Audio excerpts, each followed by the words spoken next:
Dante's Inferno is dark. It has a dark beauty to it, but is always disturbing. Like, I recognize a human person there, but their sins have kind of twisted who they are or turned them into an abomination. It doesn't just contain tormented souls, but it's actually made up of tormented souls. Everything about Dante's Inferno is about torment.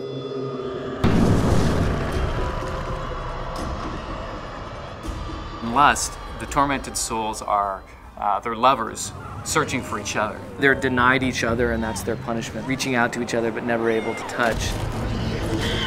They're downed, right? So you get a sense of sort of this solitude, suffering.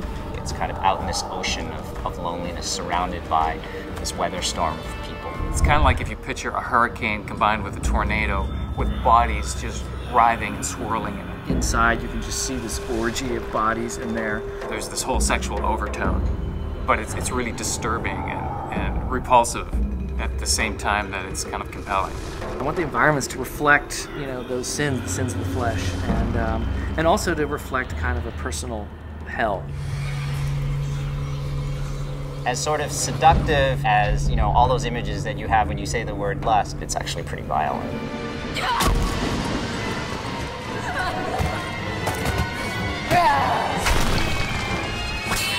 We did have some excellent people from the outside the company, some brilliant artists, work with us to give us a little influence. Wayne especially, he's been working with the Inferno theme for a very long time. Nobody draws and knows hell like Wayne Barlow. If you're familiar with the Guillermo del Toro movies, he's got great sort of creature concept. People have seen it in Hellboy and seen it in Harry Potter. He's been drawing hell for over a decade. He's got his own series of paintings that are called Barlow's Inferno, and his images are just stunning and imaginative and twisted and weird. Cleopatra is kind of the monster boss character of Lust. We had some early concepts that were just like so weird. Sex organs all over her body and her fingers and her face. And Wayne Barlow took a crack at her, and he took that quite literally. And that was like a really creative and fun exercise, but ultimately not a character that I think, would have served the game.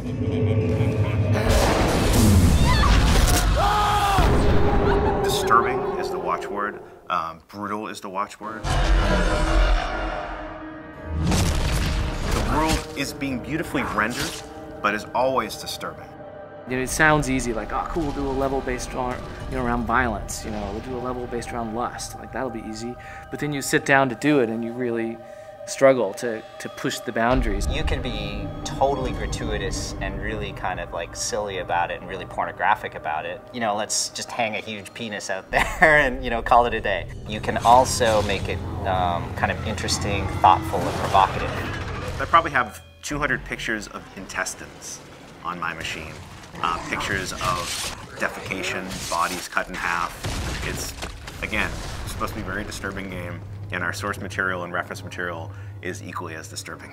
There have been some emails sent out that